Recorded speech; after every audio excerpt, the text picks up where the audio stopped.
Welcome to the Women's Soccer Show. I'm Allie. And I'm Sarah. And if you can't tell, I'm back to full fitness, so this is gonna be fun. Back to full fitness, got the lung capacity, Yep. got the energy. Yep. You're going to games now. Exactly, so my Euros has started. And we're done with match day 2, with round 2. We're headed into round 3 of the group stage. Allie, thoughts so far? Do you know, like, the thing for me is everything is happening as we thought it would, but not in the way we thought it would. That's interesting. That was almost like philosophical. I know.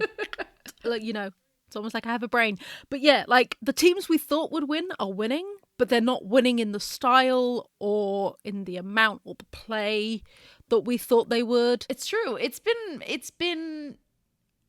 been a roller coaster, let's just say. It has, both good and bad. Like, did we think England were going to beat Norway 8-0?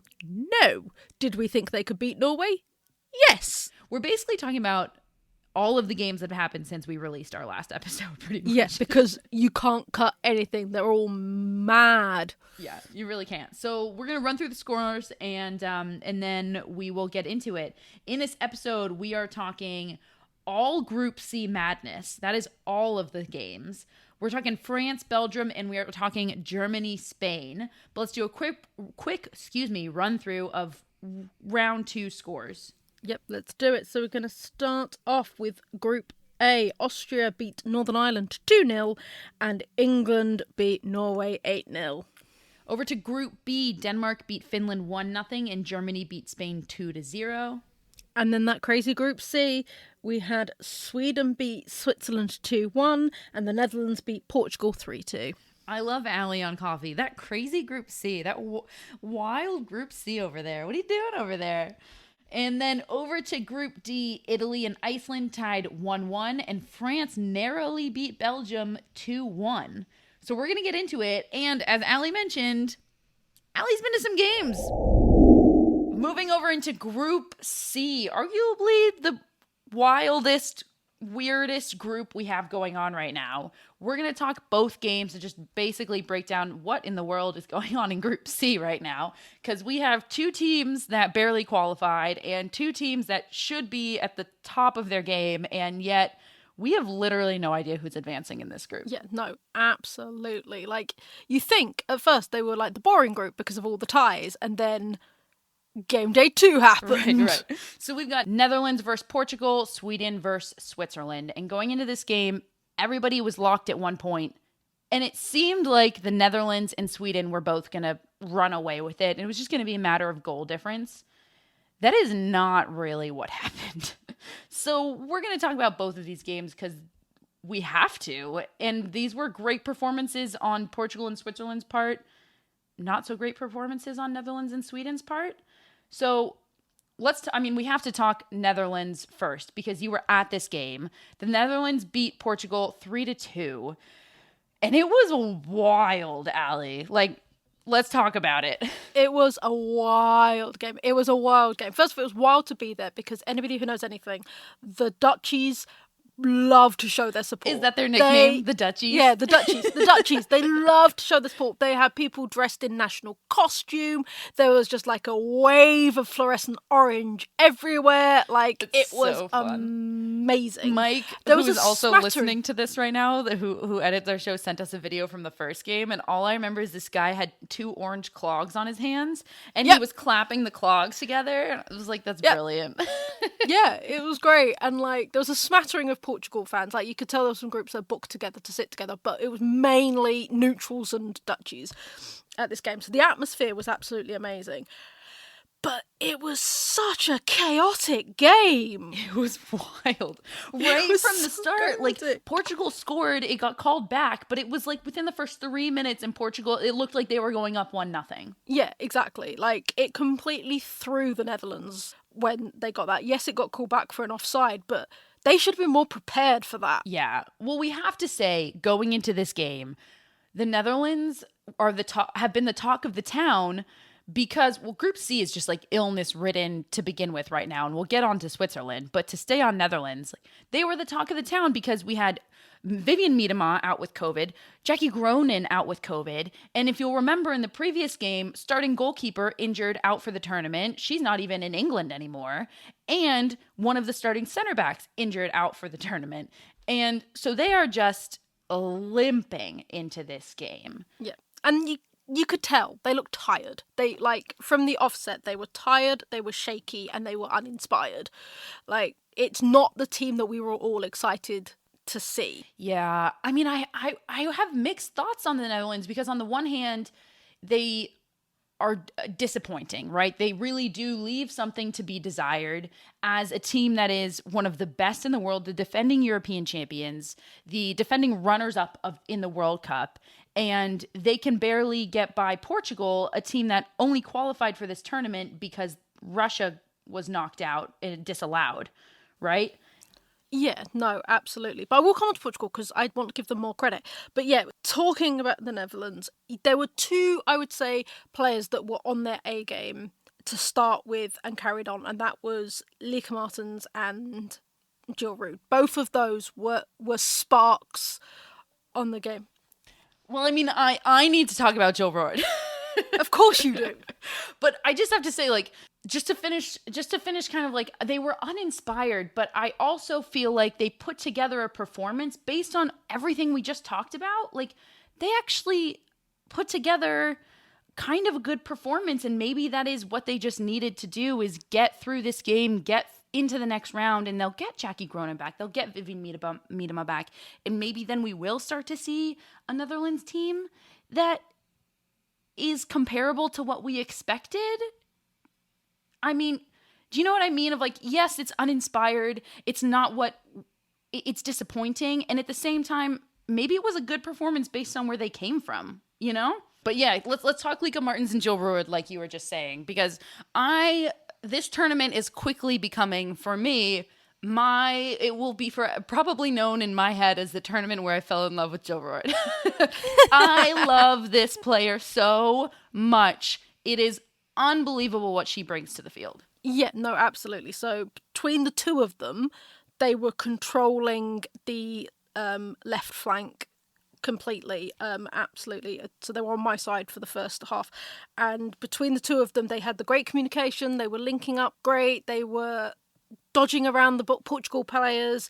They got behind the goalkeeper a few times and were quite unlucky not to get their shots off and stuff like that. So they were really the two that were G'ing the whole team up. Jill Rood is involved in not to discount Lieke Martens, because she has been playing amazing too, but I just need to stay on Jill Rood for a second. She is involved in every single dangerous attacking opportunity. She is involved in some way, whether it is in the build up to it, whether it's in the assist, or whether it's in actually scoring the goal. Every single one, if you watch the Netherlands score at any point during this tournament so far, she is a key point in it. And that is huge. That is huge, especially when you're missing somebody like Vivian Miedema. What do you think Portugal did well here? Like, this is a team that really, when you look at it on paper, should not be able to compete with the Netherlands. And yes, part of it is the Netherlands is missing half of their starting lineup, but there's also a part of it that is Portugal performing really. Yeah, so what is it? Yeah, I was going to say, I don't think it's that. I honestly think what it is that Portugal were not afraid of anybody. Portugal know how lucky they are to be in this tournament because they didn't qualify the normal way. Like nothing to lose mentality. Exactly. They've got nothing to lose because no one is expecting anything from them. So they can go and give as much to anybody. Like, it did get, as we put on our stories, it got a bit aggy because literally there was this point where Rood and one of the Portugal players were properly like going for each other, and the ref just went, just booked both of them and was like... I think that was the moment I truly... Yeah, I think that was the moment I truly fell head over heels in love with Jill Rood, I just have to say. It wasn't, because she was defending her own player, because it was getting a little dangerous there. Yeah, and there was pushing and shoving and stuff like that, but I think that Portugal had shot after shot after shot. They weren't scared of anybody. They were like, look, we're here. We've managed to get 2 past them, 3 technically, but one was offside. Like, and I think they played absolutely brilliantly. Silva my goodness, was just an absolute phenomenal player. If you go back and watch some of those highlights of her just like individual, like on the ball, one-on-one talent, and some of the touches that just she makes to get around some defenders, it is some world-class football right now, everybody. It is world-class. And she was a blast to watch. And I have to say, tactically, they did what Sweden couldn't do. And they knew that the Netherlands had the middle locked down with Lika Martens and Jill Roord. And they didn't try to go up the middle. All of their attack was just creating little 1-2s, triangles around the outside, down the flank, with their very quick, skilled players on the flanks. And it worked. It really worked. And frankly, the only thing holding the Netherlands together right now is that center midfield.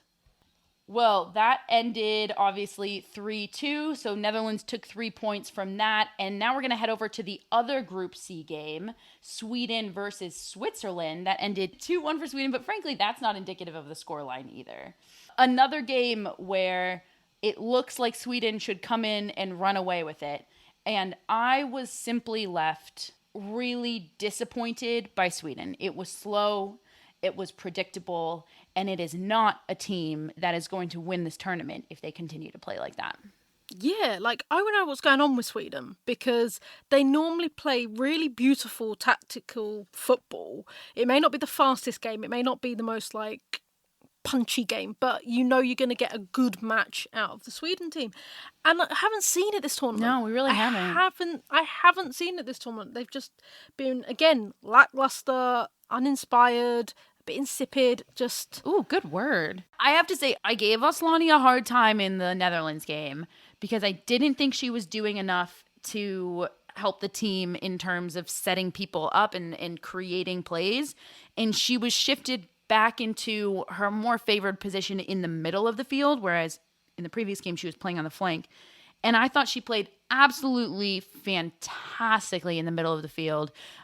She was setting up plays. She was really a key part of maintaining possession and, frankly, like playing the balls that made Sweden dangerous. And so what we know Aslani to do. What we know Aslani to do, absolutely. And I'm going to also call out Rolfo because another one that's stealing my heart in this tournament.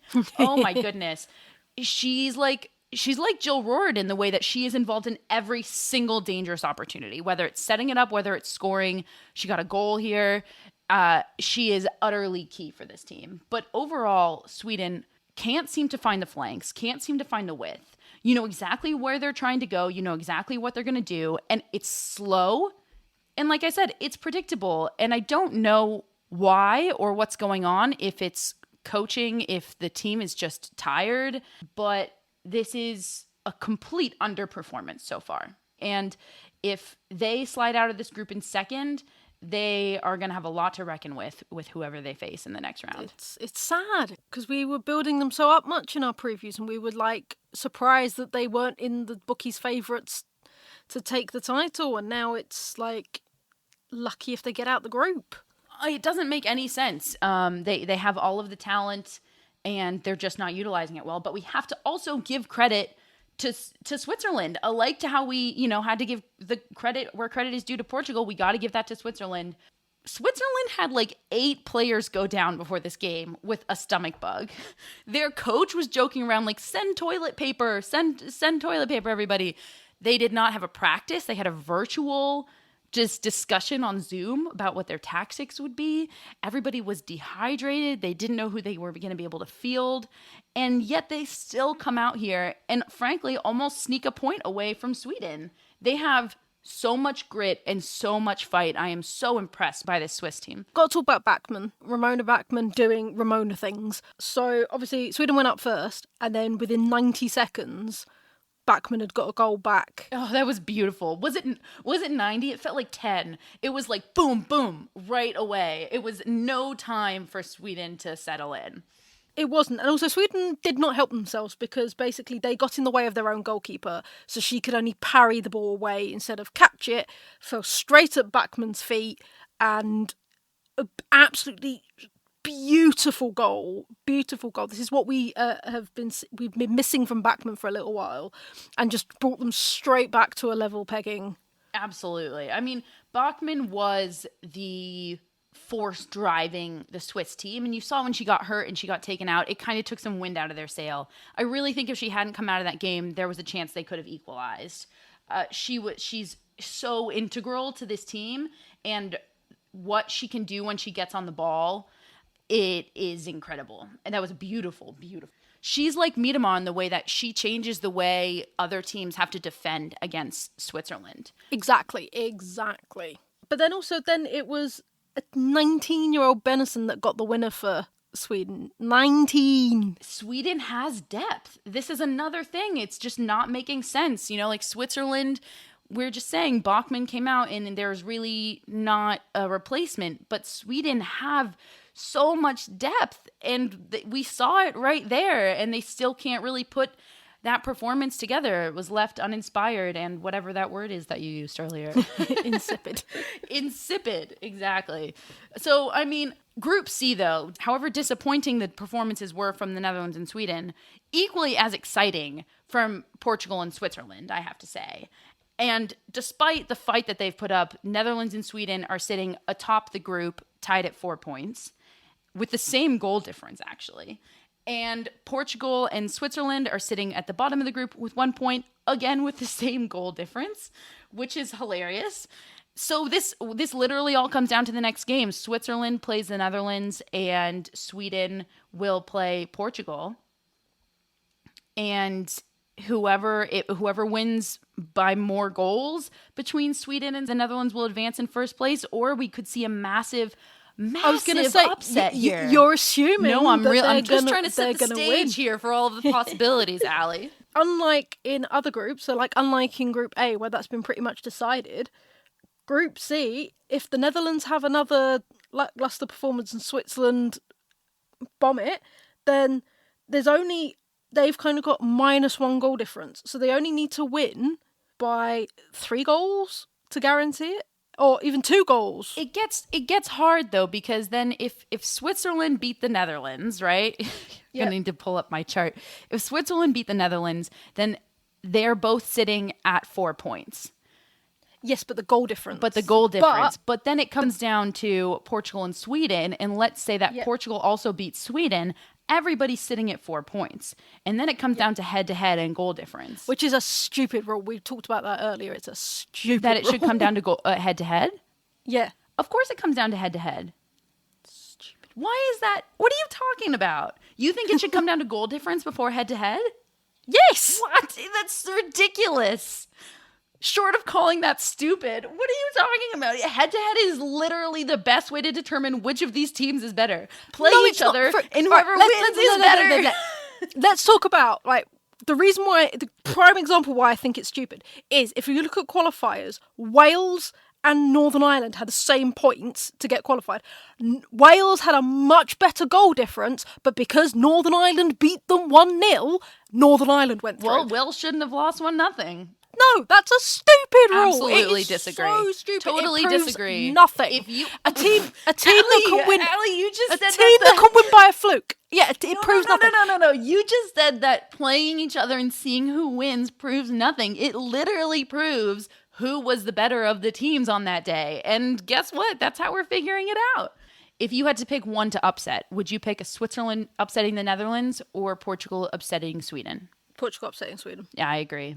That's the more likely of the two. I think Sweden are quite slow and, like I said, uninspired. Portugal are rapid, and I think that they would, again, we're fine. You said they're not finding the flanks. They're not going outside, whereas that was Portugal's big thing against the Netherlands, was finding those outside lines and running down the flank and pinging crosses in and stuff like that. And I think, personally, unless they work that out, Portugal are the one that is more likely to upset Sweden than Switzerland upsetting the Netherlands. We're going to go around the world, around the world. I slowed it down that time. We're going to talk CONCACAF. We are into the semifinals of CONCACAF. USA take on Costa Rica while Canada take on Jamaica. Those, unfortunately, are happening while we're recording this, so we don't know the results. However, we do know that the winners of each matchup will face off in the finals on Monday, July 18th. The top 2 teams from each group automatically qualified for the World Cup. So we will be seeing all 4 of those teams next year in Australia and New Zealand. Nice. Over to the African Cup of Nations. The semi-final matches are being played on Monday, July 18th, and will feature Morocco versus Nigeria and Zambia versus either South Africa or Tunisia. The final will be on July 23rd. Finally, over to the NWSL. The NWSL continues to chug along without their internationals. Highlight games this weekend feature Kansas City versus OL Reign, 2 teams who have been strong this year, and many top-of-the-table teams versus bottom-of-the-table teams. However, this is the NWSL, so really anything can happen. We are talking Group D Round 2 games here. We had Iceland versus Italy and France versus Belgium, and we didn't get to talk about any of these teams, any of these games in round 1, so this is the first time we're getting to dive into these teams. Yeah, no, absolutely. So I was at the Iceland-Italy game, so we're going to dive into that one first. I have to say, the experience is one of the best fan experiences I've had as a neutral. Come on, I was cheering on Iceland. Give it up. I've got my Bruniers Dossier shirt on. I was cheering on them. But we sat between some really passionate Italian fans and some really passionate Icelandic fans. So to be in the middle was fantastic because they were like geeing each other on, like, I can shout louder than you sort of thing. And then to be in the middle of the Icelandic thunderclap was just something else. The thunderclap. Yeah, they did it twice. You finally got to be a part of it. Yeah, they did it twice while we were there, and it was just phenomenal. And I have to say, this game was spicy. Yeah, so I really want to talk about it because this game ended in a 1-1 tie. I didn't get to watch it, unfortunately. I'm going to fully admit I haven't seen the highlights. I just know the scoreline. So yeah, I know Iceland scored first. They did within like a few minutes. Again, it was an Italian missed kick of the ball, fell to an Icelandic player's feet, and just beautiful shot. Well-deserved lead. Was this an accurate indication? Like, was the scoreline an accurate indication of how the game went? I would say yes. I would honestly say yes. I think they were both really equally matched. It was a very, both teams knew that there was a lot riding on this game. So, for example, I think Iceland now feel they can't qualify because they didn't win this game, and it's likely, to be honest, they won't. Well, but so you say that you say it's not impossible. So you say that because they have France to face next. And right now with everything... Well, it's more the fact that Italy are playing Belgium and both teams can't lose. But both teams could tie. And both Italy and Belgium, who play next... But then Iceland would still be out. They've literally got to beat France. They've got to beat France. Well, we'll come on to the France game, but, weirder things have happened, and Iceland has proven time and time again that they can upset big teams. But let's stay on this Iceland-Italy game for a second. I would look at this game and initially think, I think this is going to be a physical matchup. Is that how it turned out? Absolutely. It was a proper spicy game. Literally, they were shoulder barging each other. They were pushing each other over. It was just... madness. It was utter madness. Like, if you want to check out our stories, you will see I got a brilliant video of a corner kick going in, and then it got kicked out by the goalkeeper, and then the two players just boinged into each other. Like, it was just so physical. I honestly am surprised. I think the ref on this game was quite fair and wasn't handing out cards left, right and centre. Good. It was a lot of talking tos and a lot of behave yourself now, otherwise you will get a card. I like that. I did too. We're going to keep it under control, yeah, exactly. But we're going to let you play physical. Exactly. It was like, and if it got too physical, like, she would pull them apart and say to both of them, behave yourself now. We're going. I honestly am surprised that 3 Icelandic players did not get sent off. Really? Yeah. So, why? Because they were not... Basically... Italy were a team of dramatics, and I said to you by text, and I'm still proud of this, even though the reference is quite old, which is Italian players flopped more than the Battleship movie, and I stand by that. Literally, there was I forgot that there was a Battleship movie. So it was bad. Literally, there was a point where one of the Italian players did a swan dive and literally did a dive and fell over. And it was just... Those Italians are passionate. They are passionate, but it was really... They're passionate people. It was really winding up the Icelandic players. What a fun mix to get to see. Because I feel like it's always going to be fun watching Iceland because they're a strong tactical team, but they're also a very physical team. And it's always going to get a little chippy in there when they're playing. Everybody, tune into our stories because Allie is at games all over those stories. And in a week, I will be there too. And we will be at games. We will be live. We will be drinking some beer. And we will be all over it. So tune on in. All right, we have to change over to the other game in Group D for round 2, which was France versus Belgium. France won 2-1. And after a very convincing first round win, this was the opposite. Unconvincing is like the word of the episode right now because it is. This didn't even look like the same French team. And I just have to say, what a snooze fest of a game this was. Oh my goodness. It was so boring. Like, I don't know if it's because I was so hopped up from the Iceland-Italy game, but we came back and watched it and I was just like, what is this? It was boring. I was sitting there and I was like, I think I could explain to everybody how the 90 minutes went in like 2 sentences. It was... France has an attack, doesn't go anywhere. Belgium gets the ball, tries to counter.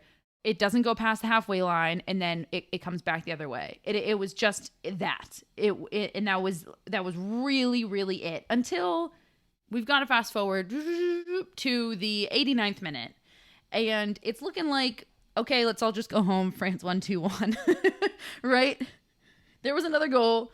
Oh, yeah, there was another goal, by the way. Nothing really to be talked about. So we're going to fast forward to the 89th minute. It's 2-1. Everybody's like, oh, I'm sitting there like, let's go home. France won 2-1, right? Game over.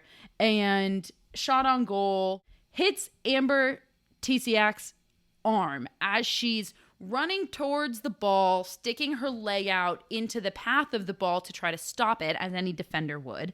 Penalty kick is called, and she gets a yellow, which was her second yellow, so she gets sent off. That's a red card. And so, if there's only like 5 minutes of stoppage time, it's not that big a deal for the rest of the game, but it is for the next game. That's a big call by that referee. Mainly, that's a big call by VAR. And I personally think a wrong call. So Wendy Renard steps up to take that penalty kick, and how to describe really what happened? It was one of the worst displays of penalty kicks I've really seen in a long time. It was a slow rolling ball on the ground, not hardly even towards a post, if you could say it was towards a side.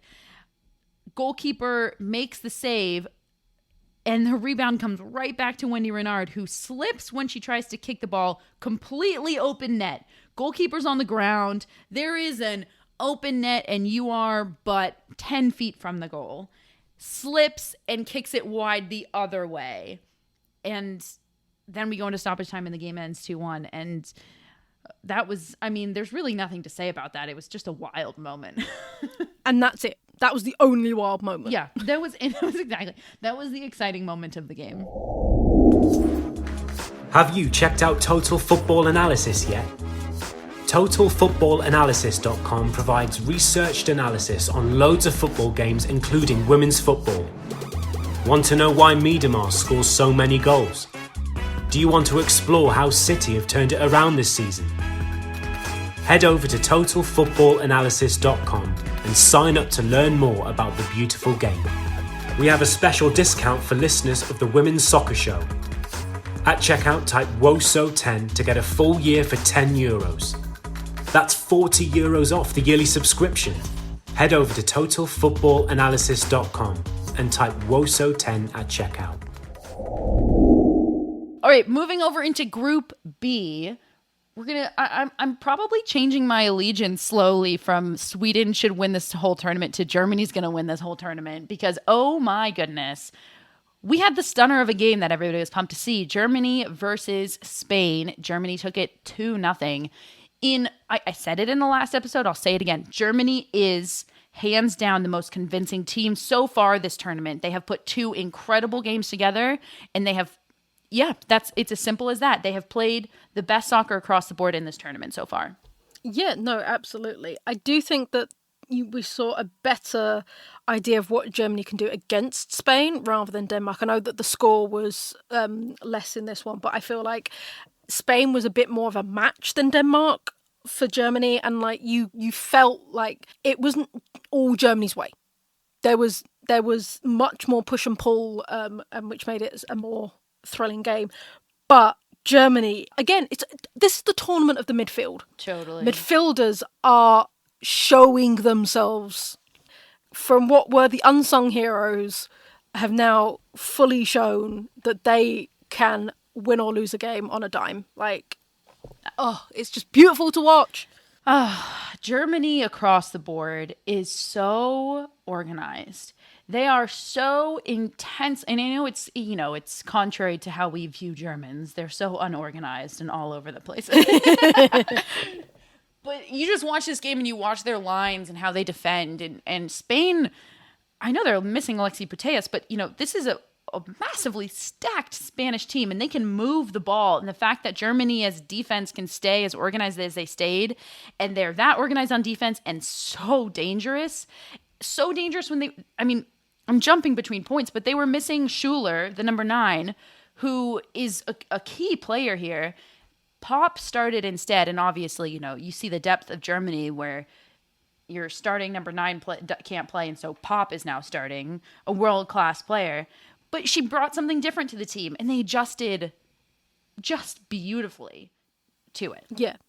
It feels like there is a framework with Germany, and you can move the pieces, and it still fits the framework. You don't feel like they have to suddenly rebuild everything because they're hit by an unexpected thing. So, like, Schuler, for example, is now out.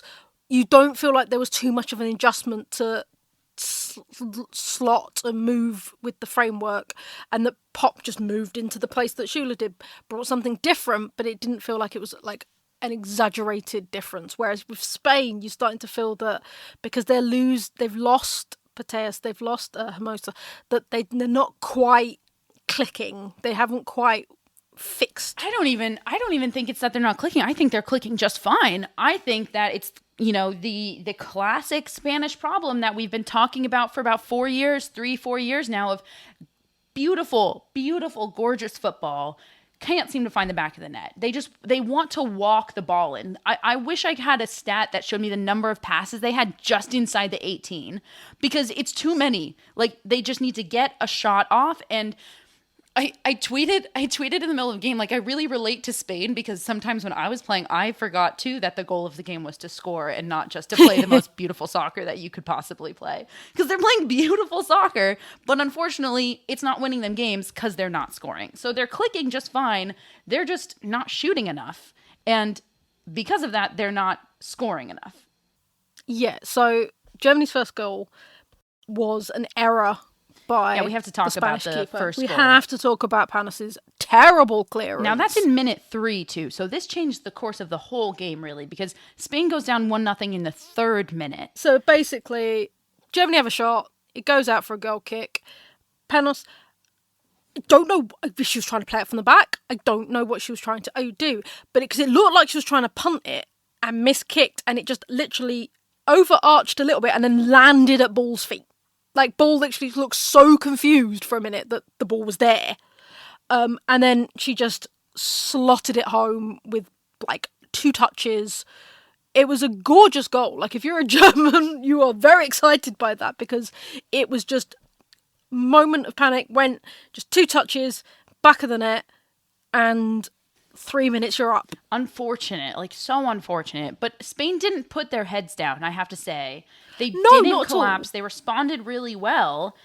Literally 2 minutes later, they had a shot from Garcia. Exactly. That hit the side net, because she got round the German keeper, and just the angle was really tight. Like, she was quite far on the right side of the box, and so it was a really tight angle, so she wasn't going to... Yeah. I mean, not a poor game from Spain. Like we're saying, like, they responded well. They played really well. Germany is just so convincing. In that second goal, Germany's second goal came from Pop off of a corner kick. It was just It was just a wonderful individual separation from the defender by Pop. Really not lackluster defending on Spain's part. It was just Germany being convincing. That's really what it is. Pop was the tallest. Like, is what it was. It was like the what she defending brings. wasn't bad. Exactly. It wasn't the defending was bad. It's just Pop could rise higher and get above all of them and smack the ball into the goal. Like, you can't fault Spain. That's the difference, I think. The difference between some of the games we've seen where you can say that the other team were X, Y, and Z reason. You can't fault Spain because they kept coming and kept trying, and just Lady Luck wasn't on their side. I mean, did they have that many shots on target though? Let's take a look, because in my opinion, they just didn't shoot enough. They had 3 shots on target. That's not enough. You're not going to win a game against Germany with 3 shots on target. They don't shoot the ball enough. There's 2, and I've never said this before. It is 2 possession based. I mean, literally, You never say that. I could never. For me to say that, it says something. So, but yeah, I mean, we've said it time and time again, and frankly, whoever advances second in this group is who England is playing, and everybody's saying that they would rather play Spain, and I agree, because Germany's the best team in this tournament so far. They've put together 2 complete games. I would say England put together 1 convincing game so far. So I agree, I'd rather play Spain, but that does not at all mean that that is going to be an easy game. I do not want to play either team coming out of this group. No, absolutely. But we're talking about shots on target. Germany had a grand total of 2. So they had 2 shots on target, and it was their 2 goals. That is wild. These possession statistics are also pretty insane. Yeah. Spain had 70% of possession. But that, I mean, look, stats rarely ever tell the story. They never tell the full story. But this is a pretty good story that it tells. 70% of possession, 3 shots on target. So due to the way the tournament is structured, Germany cannot be ousted from top spot. Because of head-to-head. A very stupid rule. Stupid rule! For example, if Germany even were to lose, they're still sitting at 6 points.